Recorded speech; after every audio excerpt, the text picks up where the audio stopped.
কুমিল্লার একটি বেসরকারি হাসপাতালে সুন্নতে খাতনা করার পরে জ্ঞান ফেরেনি ছোট্ট একটি শিশুর, যার বয়স ছিল আনুমানিক 1.5 থেকে 2 বছরের মতো, কিংবা এর কমও হতে পারে। আমি বয়সটা আনুমানিক বলছি।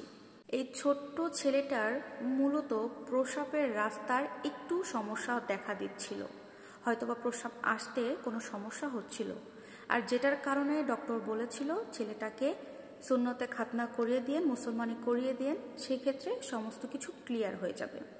এমন কিন্তু অনেক বাচ্চারই হয়ে থাকে জন্মের পরে। ডাক্তার এই কথা বলে থাকে, অনেকে মুসলমানি দিয়ে দেয়, আবার অনেকে দেখা যায় যে বড় হলে তারপরে দেয়। হয়তোবা কুমিল্লার সেই মাটা ভালোর জন্যই সুন্নতে খাতনা করাতে চেয়েছিলেন। আর এটা কিন্তু আমাদের মুসলমান সমাজের অনেক আনন্দের একটা বিষয়, কারণ যে কোনো পরিবারে কোনো ছেলের সুন্নতে খাতনা করলে কিন্তু পরবর্তীতে দেখা যায় যে একটা গরু জবাই দিয়ে মানুষকে খাওয়ানো হচ্ছে, বা যার যার সামর্থ্য অনুযায়ী একটা ছোট প্রোগ্রাম করছে, তাই না? আর এখানে এই কুমিল্লার মাটাও কিন্তু সেরকমই কোনো প্রস্তুতি নিচ্ছিলেন হয়তোবা। কিন্তু আমাদের আল্লাহ তাআলা এমন লীলা খেলা দেখিয়েছেন, সুন্নতে খাতনা করতে যখন নিয়ে গেছে এই শিশুটিকে বেসরকারি একটা হসপিটালে, ডক্টর বলেছে মাত্র আধা ঘন্টার একটা অপারেশনের মতো হবে। অপারেশন থিয়েটারে নিয়ে গিয়ে তাকে অবশ করা হয়েছে এবং বলেছে যে আধা ঘন্টার মধ্যে শিশুর জ্ঞান ফিরে আসবে, আপনারা 2 ঘন্টার মধ্যে বাচ্চাটাকে বাসায় নিয়ে চলে যাবে। সেইভাবেই সবাই প্রস্তুতি নিচ্ছে।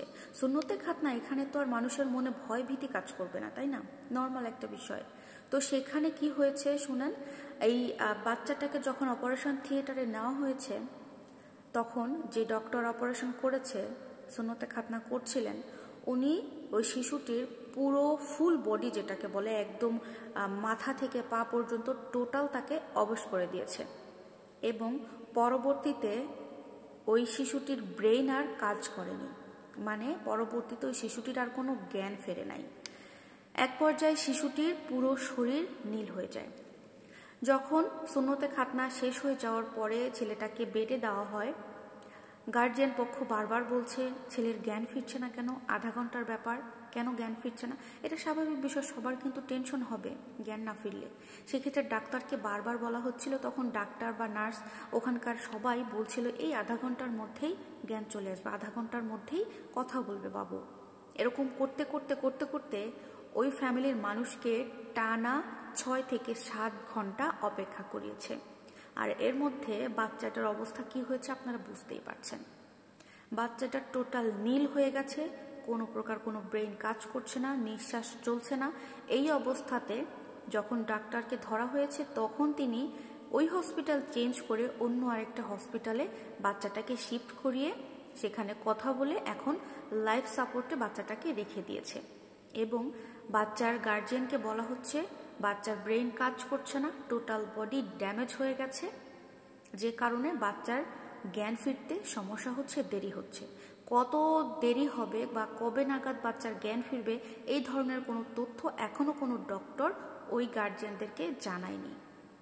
ব্যাপারটা কিন্তু অনেক মর্মান্তিক এবং আমার খুব বেশি খারাপ লেগেছে, কারণ আমার নিজেরও ছোট ছোট 2টা ছোট বাচ্চা আছে, 2টা বেবি আছে। ওদের কথা চিন্তা করে আমার খুব খারাপ লেগেছে, কারণ আমিও আমার ছেলেদেরকে মুসলমানি দেব, সুন্নতে খাতনা করব। তো এই খবরটা শুনে সত্যি আমার মনের মধ্যে অনেকটা দাগ বসে গেছে, ভয় ঢুকে গেছে। বুঝলাম যে মানুষ ভুলের ঊর্ধ্বে নয়, কিন্তু একটা বয়স্ক মানুষ বা ক্যান্সারে আক্রান্ত বা বেশ রোগ আছে এমন কোনো মানুষকে চিকিৎসা করতে করতে যদি মারা যায়, সেই ক্ষেত্রে কিন্তু কোনোভাবে নিজেকে বোঝানো যায়। কিন্তু যে মা এই সদ্য শিশু 1.5-2 বছরের শিশু আর কত বড় হতে পারে, তার জীবনটা শুরু। সুন্নতে খাতনা মানেই হচ্ছে আমাদের সমাজে একটা আনন্দের বিষয়। এইখানে এই অবস্থাতে এসে যে তার প্রাণ সংশয় হচ্ছে একটা ডাক্তারের ভুলের কারণে, এই ব্যাপারটা আসলে মেনে নেওয়া এতটা সহজ না। আল্লাহ না করুক ওই মায়ের কি অবস্থা হচ্ছে, যে মায়ের সন্তানের সাথে এই ঘটনাটা ঘটেছে, ছেলে বাবু ছিল তার। আমরা সবাই দোয়া করব, অবশ্যই আপনারা দোয়া করবেন ওই মায়ের যাতে মনটা শক্ত করার আল্লাহ তৌফিক দান করুক। না জানি বাচ্চাটার সাথে আর কি কি হচ্ছে, পরবর্তীতে তথ্য পেলে আমি অবশ্যই আপনাদের সাথে শেয়ার করব। আপনারা সবাই বাচ্চাটার জন্য দোয়া করবেন। এখন বর্তমানে বাচ্চাটা লাইফ সাপোর্টে আছে। ভিডিওটি অবশ্যই শেয়ার করে দিবেন সবাইকে সচেতন করার জন্য। আল্লাহ হাফেজ।